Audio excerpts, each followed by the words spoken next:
تواخذني يا أخي أمير، ممكن تحكيني شوي؟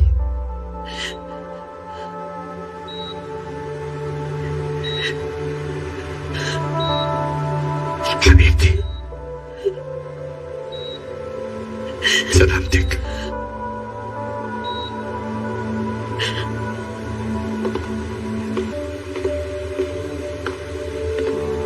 لا شو في أخي، لو ما مهم ما كنت أزعجتك. أنا جاي من المخفر، بعتني عمي فريد الفقير، لازم تجي ضروري. ليش؟ طلع مو فكرة اللي عاملها أخي أمير.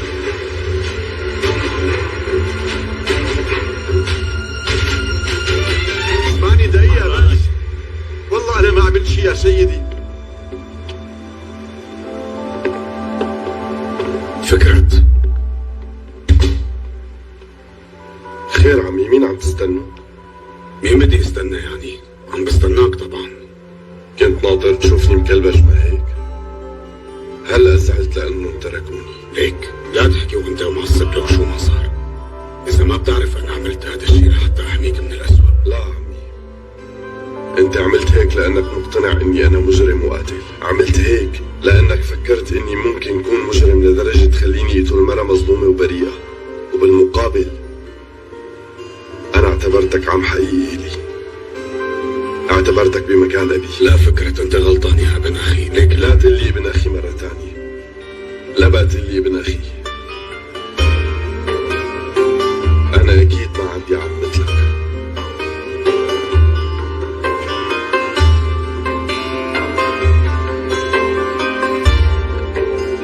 شاحنة الزيت قلبت بعد 3 كيلومتر من مكان حادث جوليا خانم. يعني انقلبت تنكات الزيت على مراحل مو هيك؟ مظبوط بالضبط.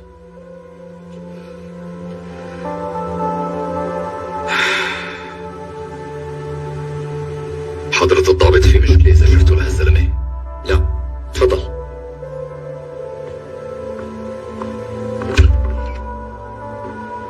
حسين بولات، شوفير الشاحنة. يا بيك بترجاك سامحني يا بيك، الله يلعنني إذا عملت هالشي عن أمي يا بيك. يا بيك الله وكيلك، اللي صار ما دخلني فيه، كان صار لي 18 ساعة عم سوق هالدركسيون، ما انتبهت إنه واقع الزيت. لو زوجتك لا سمح الله راحت كنت قتلت حالي من كتر الذنب.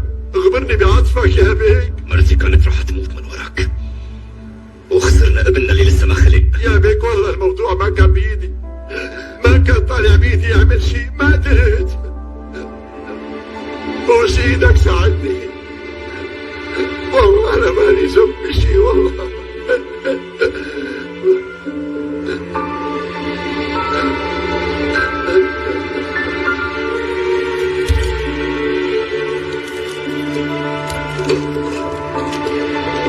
أمير، هذا الشوفير كان صار له سايق وقت طويل وغفي بدون ما يحس، وبعدين صارت التنكات توقع واحدة ورا الثانية. بعرف ايه، وفكرة طلع مظلوم. أي نعم، أنت لا تضايق حالك، إذا شكيت فيه فهذا ذنبه. عندي شو كان لازم تعمل يعني؟ لا أمير لا، أنا غلطت بهالعملة، حكمت على فكرة بدون ما أعرف الحقيقة. أنا اللي قدمت البلاغ. أنت اللي بلغت عنه؟ من خوفي إنك تفقد أعصابك وما تحكم عقلك، خفت يصير في دم بيناتكم. فكرت حالي هيك بحميكم انتوا الاثنين، بس أنا كسرت قلبه لفكرة، وأكيد قهرته. بعترف غلطت هالمرة، وهالغلطة ما بتنغفر.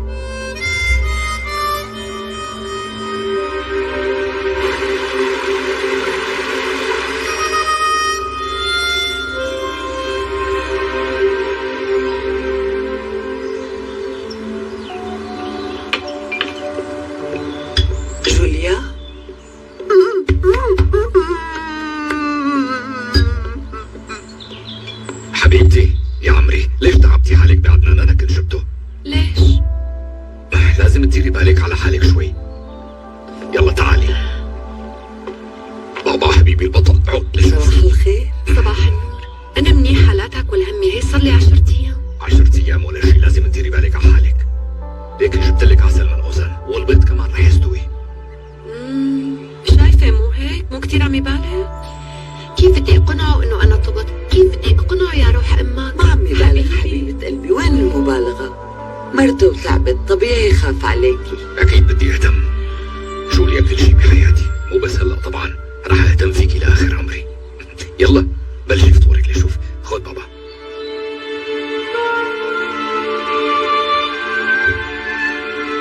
حبيب قلبي يلا كل لشوف. برافو عليك.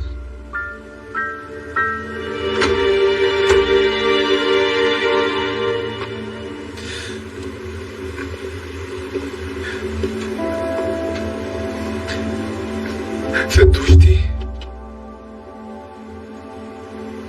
رشيد؟ ايه رشيد، كنت مفكرة رح اتركك وروح معك، بس ليكني رجعت. لا مش واطي، لك انت قديش كسلمة بلا كرامة ولا ما بتخجل من حالك تيجي لعندي؟ ما بتستحي على دمك ولا بتحس؟ يا فنوشتي والله العظيم ليكي انا بعرف انه معك حق، بس يا ربي صبرني، نلعب لبرا. طلع من هون. فنوشي بس دقيقة يا عمي. روح ولا كذا. يا عمي اسمعيني لك حبيبتي، بس اسمعيني دقيقة واحدة. هو كان لازم خبرك هي القصص كلها من الاول، والله العظيم بعرف. كذاب بلا كرامة، نلعب لبرا. لك يا فندوشتي الله وكيلك جوزوني اياها لهي المرة غصب عني وبالقوة كمان، عم بحلف لك. ولك اصلا بس اجت كانت حامل من الاول، والله العظيم كانت حامل، لهالسبب ورطوني بابنها، بس انا والله ما دخلني يا عمري، الله ياخذني لعنده بهالدقيقة اذا كنت عم بكذب عليكي مثلا. بلكي برتاح منك، انا نفسي بدي اطلع بروحك عادي اصلا. شوفي. فندوشتي ولا واطي انت شو عم تعمل عنا؟ ما شبعت كذب ونفاق ولا؟ جلدك عم يحكك ناوي تاكل قتله؟ يا غفور الله يوفقك. لا فندوشة تسمعني بس دقيقتين مو شو اكثر. لسه بدها تسمع منك؟ يا عديم الشرف، وحرام عليك هي البنت يا محتال، يا وسخ. لا انت ما فيك يا حالك، بترشاك بدك تقول فندوشة عم تسلمي عليك. عليك. اعطيني فرصة احكي لك شو اللي صار معي. ما بدنا نسمع قصتك، والله بقابلك بعرضك من هون ورايح، ما بدي اشوفك بهذا القصر. ليك ولا تاخذ ورداتك المعفنه وبتنقلع من هون فورا. نلع الله يوفقك بس دقيقة خليني اوضح لك كل شي، بوس ايدك والله علي. اثباتك ورا بعضهم عملوا لي نفخه، ولا جوزوني غصبا عني، بشو احلف لك انه هدول ما لهم ابني لسه اصلا. بيلي غصبا عني ايدي يوجعوني منك. بوس ايدك ما عاد تسمعني، والله انا بعرفها ما فيني اعيش بلا هذا غفور. شو بدك توضح ولا شو بدك تحكي؟ شو الكذبه الجديده ها؟ قلبي غفور مش الله لا يوفقك يا وسخ، من زمان انا كاشفه.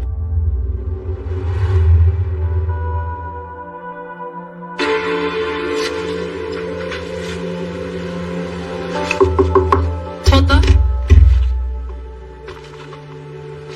وصلوكي هدول الوردات يا خالو. شكرا عائشة.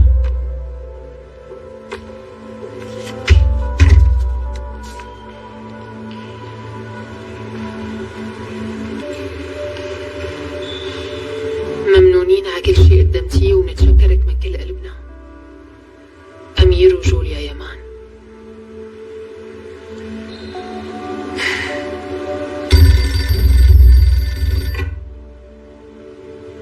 ألو؟ ألو ورد. أمير.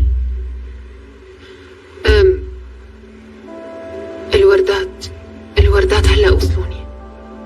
شكرا إلك وما كان في داعي. أنت أنقذتي حياة جوليا يا ورد، وحبيت أتشكرك. هيك رح نصير بعد هلأ أمير. بدك تبعت لي ورد وعليهم اسمك واسم جوليا. ورد نحن حكينا كيف رح نكون بعد هلا، قلت لك أنا في عندي عيلة. عم تقلي عرفي حدودك يعني؟ لو سمحتي يا ورد. بس الحب ما بيعرف حدود يا أمير، ما بيخلص وقت أنت بتقرر. أنا قلبي عم يدق وينبض بحبك على طول. شوفي شو صار أمير؟ مو على أساس أنا أعطيتك أمل جديد لحياتك؟ خلص كل شيء، راح الأمان. ليكي أنا ممنون كثير لأنك أنقذتي حياة مرتي، بس هيك ورد أنت صبية والطريق مفتوح قدامك. أكيد بكرة رح تلاقي حدا يحبك ويقدر الحب اللي عندك. بس أنا بدي أكون معك أمير. شوفي ما بدي أجرح مشاعرك،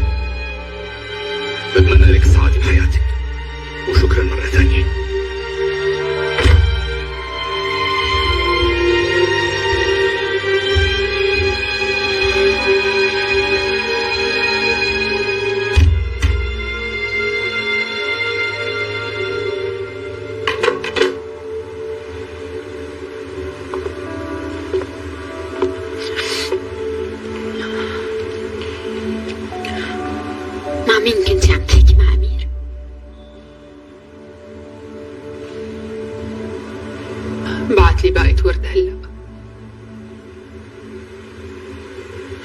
ومشان أعرف حدودي منيح كتب على الكرت اسم جوليا جنب اسمه. قال لأني أنقذت حياة مرته بعد الحادث متشكر وممنون من اللي عملته. بس معه حق انه يتشكرك. لو ما كنتي هونيك كان ممكن تكون جوليا ميتة هلا. يعني عن جد انتي انقذتي حياتها. افترضي لو انتي مو مارقة من هداك الطريق شو كان رح يصير بتتوقعي؟ ايه فكرت سوزان، حتى ما عم يروح من بالي هالموضوع. يعني أنا لو ما شفت جوليا بالصدفة، أو لو وقت اللي ترجتني ونادتني مشان ساعدها ما رحت وساعدتها، يا ترى كان أمير هلأ راجع لي وضاممني لصدره؟ عم ضل فكر بهالشي. والله أنا بحبه من كل قلبي، بس باللي عم بيصير أنا المظلومة والبريئة، وماني مجرمة لدرجة أقدر أحمل ذنب برقبتي.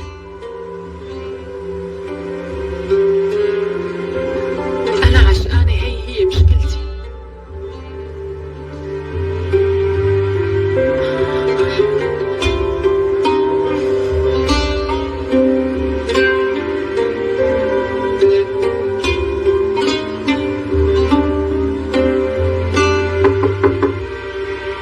أدخل.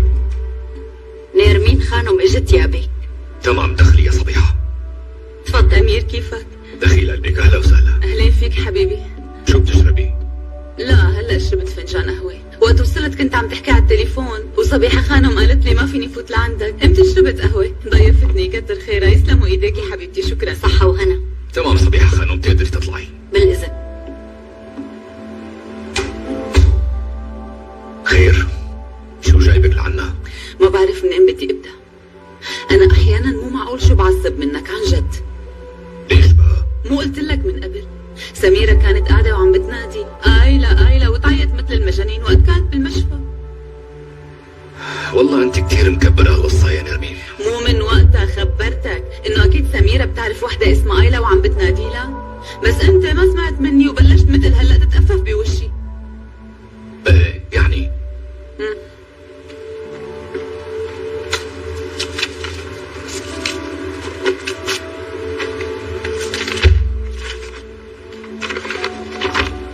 تفضل شوف، تفرج مين هي آيلا.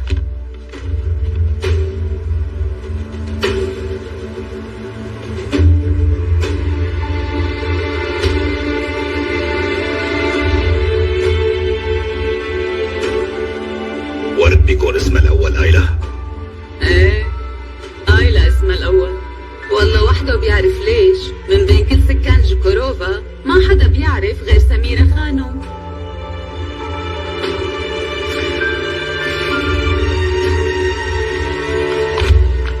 تفضلي يا خالة، يسلم هالايدين. شكرا لك. العافية ان شاء الله. صحة وهنا على قلبك. لطفية خانم، لطفية خانم حبيبتي. شو هالصدفة الحلوة. والله وانا انبسطت اكثر بشوفتك يا روحي. طمنيني عنك، انت منيحة حبيبتي؟ طمنيني عنك، انت منيحة؟ منيحة الحمد لله. شكرا كثير على سؤالك. جوليا الغالية كيفها؟ لا تحسنت والحمد لله. نشكر الله. ايه لكان شو، آيلا خانم كثير دارت بالها عليها واهتمت فيها لأبعد حد. آيلا؟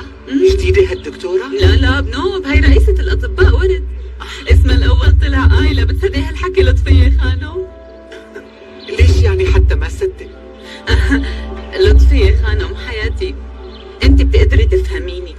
والله انت ست عندك خبرة كتير كبيرة بالحياة، وانا اذا ما حكيت يلي بقلبي بيجيني الفالج. طيب نرمين حبيبتي، يلا احكي لي وريحي قلبك. وقت اللي كانت سميرة بالمستشفى، انا في يوم من الايام رحت لحتى زورها. كانت بهالجنينة ببيجامة النوم ومو لابسة برجلها وعم بتقول آيلا عم بتنادي بأعلى صوت. ايه والله مثل ما عم قلك. يا الله. وبعدين انا رحت لعندها سألتها، قلت لها يا سميرة قولي لي مين هي آيلا؟ ليش عم بتنادي لها؟ قالت لي لا انا ما قلت آيلا ابدا، انكرت يعني. واليوم تحديدا بعد ما عرفت انه الاسم الاول لرئيسة الاطباء هو آيلا، رحت لعند امير وقلت له، قام عاملني كأني وحدة مجنونة. بركي زملائها بالمستشفى بينادوا لها هيك. لا والله أبصر ومدري ليش شوكوروفا بطولها وعرضها ما حدا فيها بيعرف إنه اسم ورد الثاني هو آيلا إلا سميرة خانم الوحيدة. ليش بقى؟ ليكي نيرمين حبيبتي خليني أكمل يا خانم. أنا واثقة إنه في شي بيربطهم رح ينعرف الموضوع. برأيي شغلتي بالك لأنك شفتي سميرة خانم بهالحالة. ما في شي غريب بالقصة لينحكى فيه. كيف يا قلبي ما في شي غريب؟ نيرمين حبيبتي أنا هلأ لازم أمشي، مستعجلة عندي شغل كتير. شي يوم اغلطي وتعي لعنا، شو رأيك؟ وبتوصلي لي سلام كبير لبنتي جوليا. ايه تقدر. يلا بشوفك. مع السلامة، الله معك. ايه والله لا احلق نص راسي إذا ما في شي بيربطهم ببعضهم. وما بكون نرمين يمان إذا ما بعرف هاي السيرة شو هي بالضبط. إيف معقول كون عم بالغ مثل ما قالت؟ إيه العمى قوم هلأ الجن مثل سميرة وبلش نادي آيلا آيلا تعي.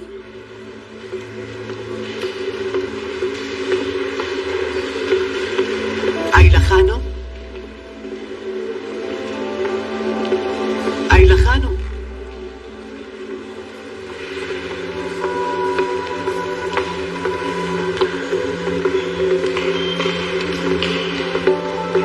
مرحبا.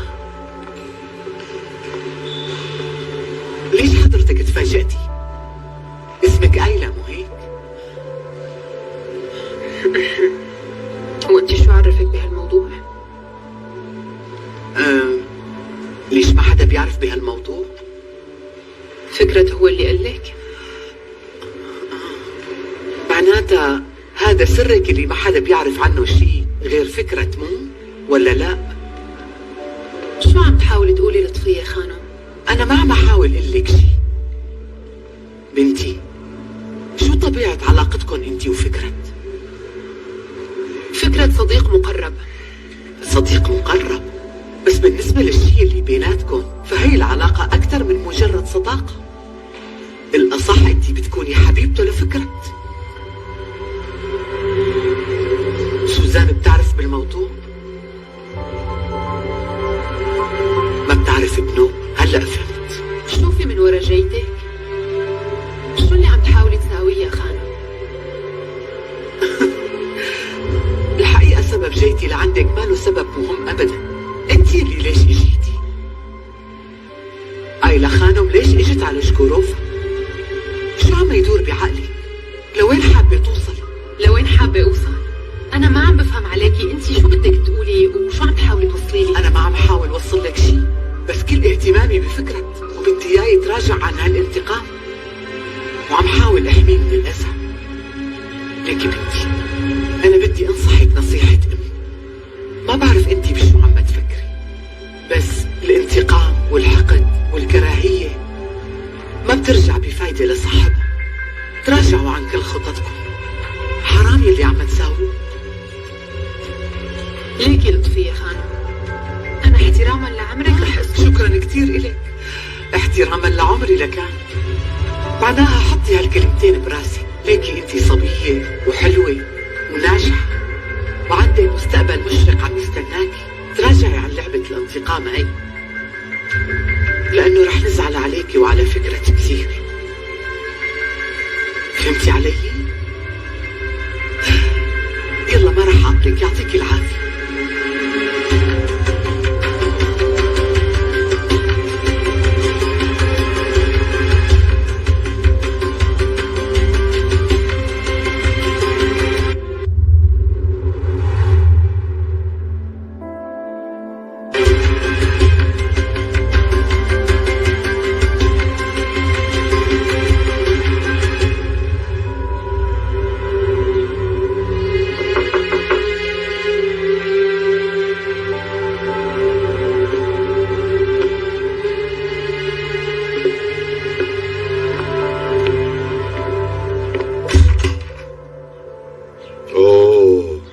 أهلا وسهلا. شو ليكون صاير شي قصة لأمير يمان؟ فكرة خلينا نحكي من عملة ابن أخوه بهدوء ورواق. اجيت لحالك ولا كمان جايب الشرطة معك؟ تسمح لي ادخل؟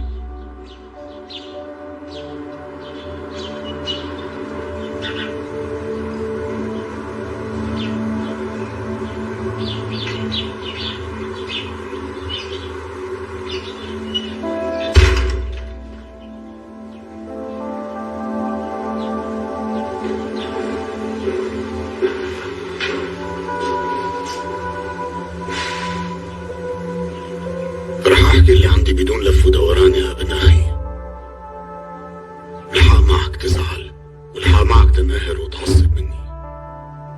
انا وقت اللي عرفت انه جوليا صار معها حادث وانه زحطت السيارة من زيت مسكوب بالطريق، قلت لحالك اكيد فكرة اللي عملها. ابن اخي المجرم عمل هالشي بدون ما يفكر بحياة مرة بريئة وما لزم بشي، مو هيك عمي؟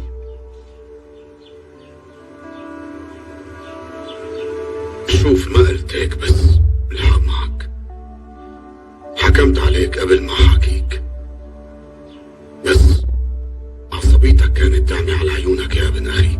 كنت عم تمشي مثل اللغم الموقوت.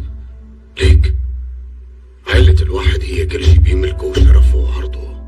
خفت كتير انه امير يعمل لك شي تاني بعد ما يعرف الموضوع، لهيك بلغت عليك لاحميك. قلت لك ما انا اللي عملتها، بس ما قدرت تصدقني. انت ما بتوثق فيني عمي، وما عم تشوف كيف عم تحترق روحي، ولا بتعرف وجعي. ما بتعرف. اسمع فكرت، انا خسرت بحياتي كل العالم اللي بحبهم، بس ما قبلت اني اخسر حالي ابدا. وجع الخسارة وقت بتفقد حب 40 سنة وبتخسر اولادك كلهم وبتضل لحالك، هذا الشعور انت ما بتعرفه. انت هلا صرت الوحيد الموجود بحياتي، ما بدي اخسرك، ماني مستعد وانت ما عم تستوعب. انا قضيت كل عمري بالوجع وبالقهر والزعل، قضيته بين العداوة والدارات، قضيته مسدود بالحبس. انا تعبان لك فكرت، قلبي تعبان، نطروا على قلبي رصاص، ولك انا قلبي كله ندوب وانت مالك شايفه. طيب وقلبي انا قلبي شو رح يصير فيه؟ واللي جرحوا قلبي وكسروه شو رح يصير فيهم؟ وجع الغربة وانت بدون مصاري وابوك متبري منك، بتعرف شو يعني؟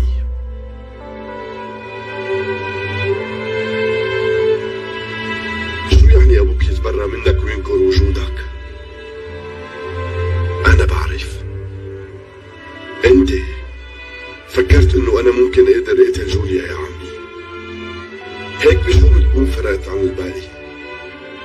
بينك وبين اللي داروا لي ظهرهم وتخلوا عني، شو الفرق بيناتكم؟ رح ارجع عيد اللي قلته، انا بلغت عليك بس لحتى اقدر احميك. عم تحكي الصح، كان لازم بالاول اسمعك وافهم منك، بس نحن بالنهاية بشر، مننفعل ومنشك وممكن نغلط. سامحني. ما بقدر سامحك عمي، ما بقدر سامحك. من هون لتعرف اي نوع من الرجال انا، ومن هون لتوثق اني مالي مجرم واني بس مقهور وروحي عم تحترق، ما رح سامحك.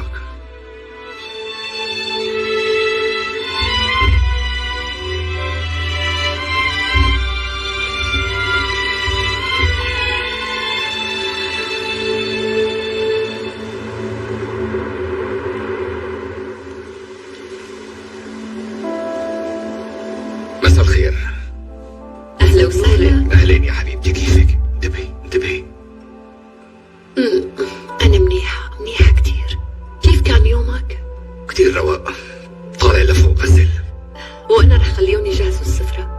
جوليا خانم، في عنا ضيفة. مين؟ لا. مساء الخير. ورد، أهلا وسهلا. شو هالمفاجأة الحلوة هي؟ أهلين فيكي، يسعد مساكم. اهلا وسهلا. أهلين فيك أمير بيك.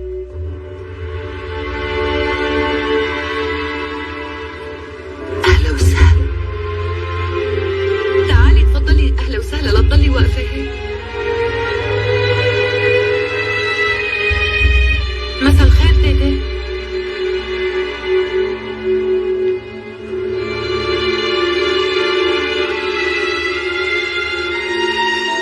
أمير بيك بعت لي اليوم على المستشفى باقة ورد كتير حلوة، بس كنت مضغوطة بالشغل لهيك ما قدرت اتصل واتشكرك. لهيك قلت منه بمرق بتشكركم ومنه بطمن عليكي كيف صرتي. انتي منيحة؟ كتير منيحة، تحسنت.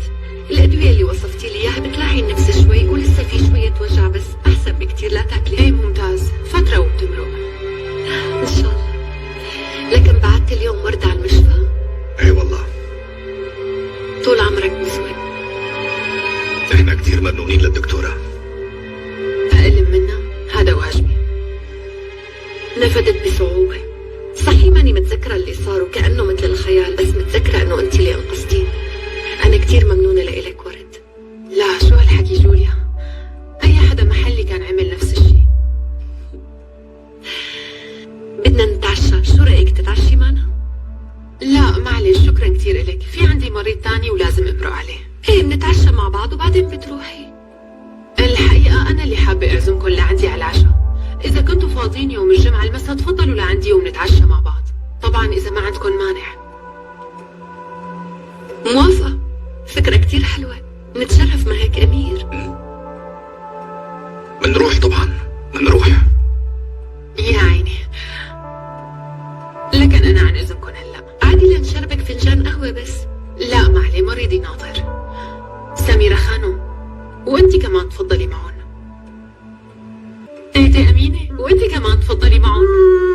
ليكي انت بتعرفيها، لك انت شي بتعرفيها مو؟ مرته لحفيدي امير ما غيرها، بتعرفيها؟ أكيد بعرفها، مو هاي الخانم الحلوة جوليا؟ ايه لك اسمعي شو بدي اقول لك، حفيدي امير بحبها كثير لمرته جوليا ومن قلبه. بس جوليا ما بتحبه، لحفيدي امير بنوب. معقول هالحكي؟ أكيد بتحبه. لا ما بتحبه، هي بتحبه لأيمن، كل مخها أيمن. ستي أمينة، شو بك؟ تيتي مين أيمن؟ هذا حبيبها لجوليا، ما عرفتي؟ خلصنا ستي.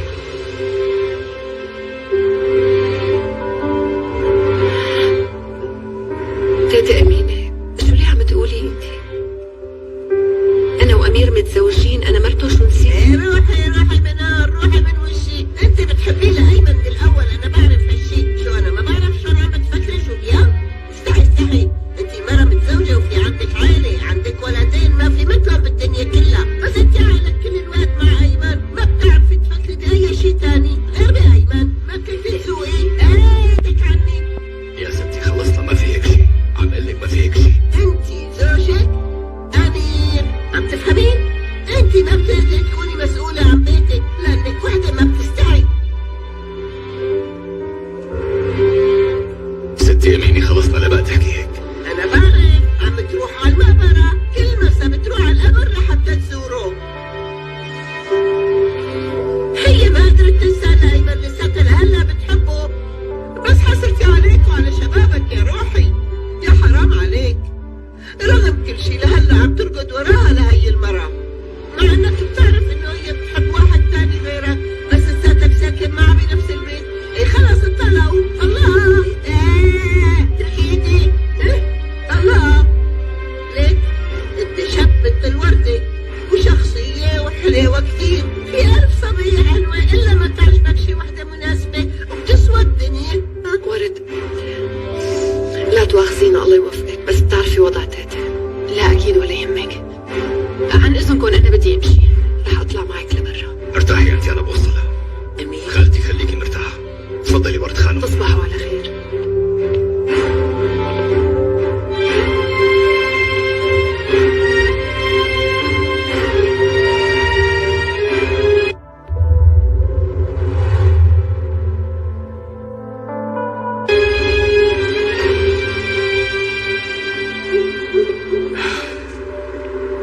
ليش رجعتي اجيتي؟ عصبت؟ حكينا كتير بهالموضوع ورد. ناوي تسممي لي كل حياتي مشان غلطة عملتها معك؟ لسه عم تقلي غلطة عملتها؟ لسه عم تقول عن حبنا مجرد غلطة؟ لأنه كانت غلطة وبس. لا ترجعي تجي على بيتي لو سمحتي. أنا وجوليا رفقات أمير. شوفت عينك هي بتحبني، ما بقدر فجأة بطل اجي لعندها لأنه أنت ما بدك، وبعدين عم اجي مشان اطمن عليها. يعني بدك تضحكي علي؟ ما عم تستوعبي إنه هالطريق بيننا مسدود؟ وانت كمان ما عم تستوعب قد ايه انا بحبك ومتعلقة فيك.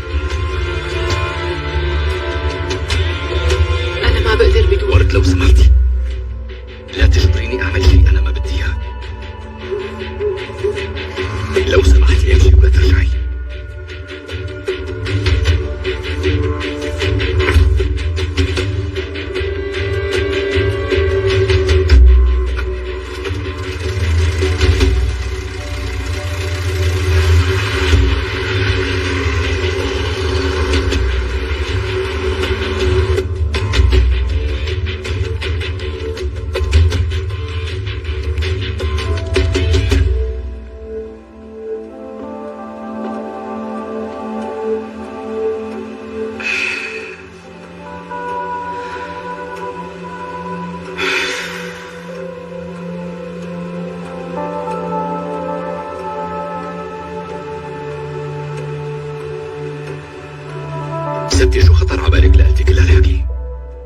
ايه ليش انا شو قلت يعني؟ أيمن ما بقى موجود، الله يرحمه. ايه هاي المرة لساتها لهلا بتحبه، والله بتحبه، لا تقنعوني.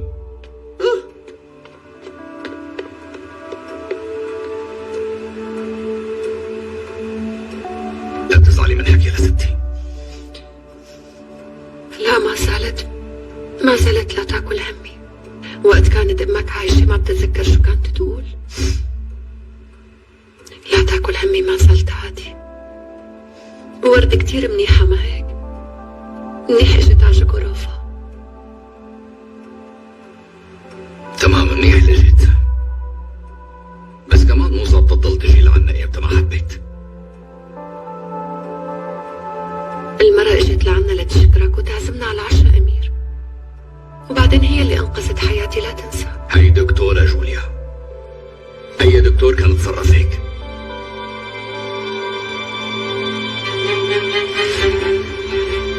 لا بقى تعطيها وش لهي المرة، عم تزعجني زيارتها المتكررة لعنا، ما بدي هالشي يصير.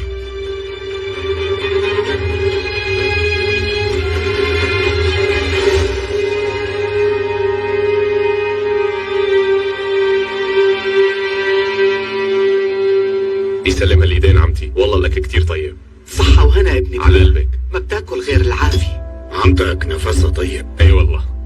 سوزان مو هون؟ سوزان اليوم عندها مناوبة. عندها مناوبة؟ ما بتعرف انها مناوبة؟ يعني على حسب ما بعرف اليوم مناوبة أوس، بس احتمال يكون مخربط.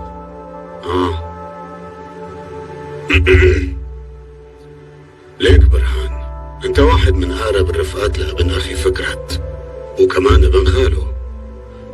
هات لنشوف، سمعنا الحقيقة. جيتك على جوغروفا فكرت كان وراها؟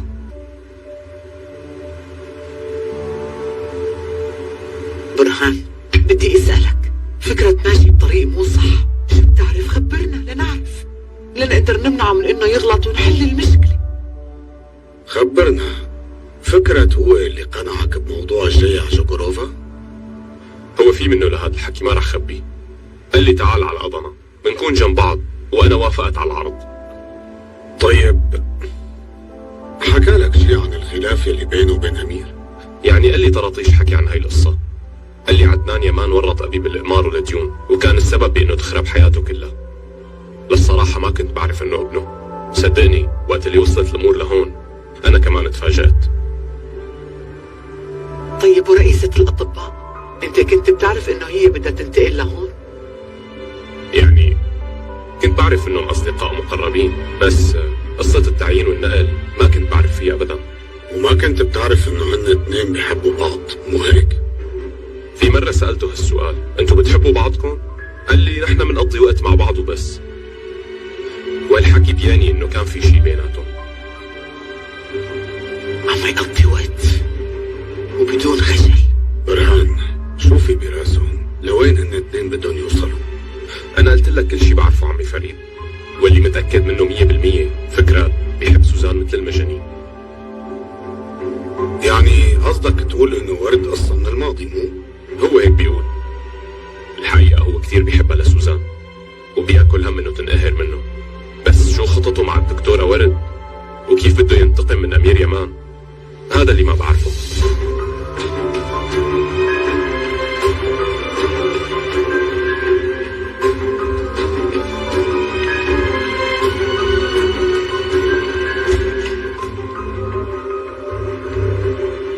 سوزان شو عم تعملي هون؟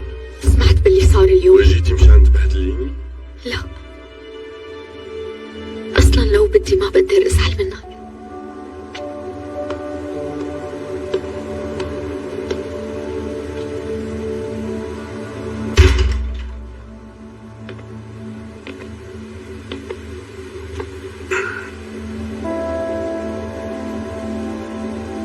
انت كمان اعتبرتي الحادث مني؟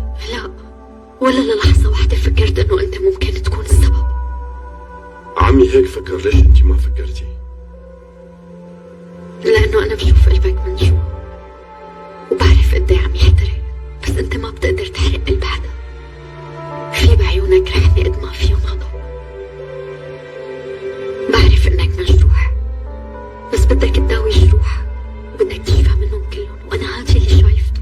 وعمي ليش ما عم يشوف مثلك؟ ليش عم يشوف مجرم معمي على عيونه؟ لا، هو عم يحكي هيك بس مشان يحميك. اسمعني، المجرم الحقيقي مو انت، المجرم الحقيقي امير. وبابا بيعرف كتير منيح معنى عداوة امير. صدقني انت ما عندك ادنى فكرة كيف ممكن يصير امير، بيصير عديم رحمة وبيسود قلبه. بابا بيعرف كتير منيح شو عمل امير بجوليا وايمن، وكان شاهد على كل شيء. وعلى فكرة بابا كتير انقهر منه على اللي عمله بايمن، وما بتعرف قديش خايف عليك ينعاد معك نفس التصرف، لهيك بده يحميك. هذا كل الموضوع. بانه يبلغ عني. الشيء الوحيد اللي كان لازم يعمله انه يصدقني.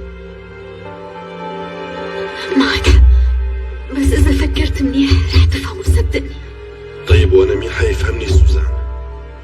انا مالي ولد صغير ومالي بحاجة حماية مثل الاولاد. بدي ايد تنحط على كتفي وهالشي بكفيني. بتعرفي شو اكتر شي انا بحاجته؟ بدي حدا يصدقني بدون اي شروط وبدون تفكير. عمي ما قدر يصدقني ولا وقف بظهري، راح وصدق امير يمان. حرق لي قلبي من جوا، وجعني كتير وقهرني.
طب ربنا يكرمك.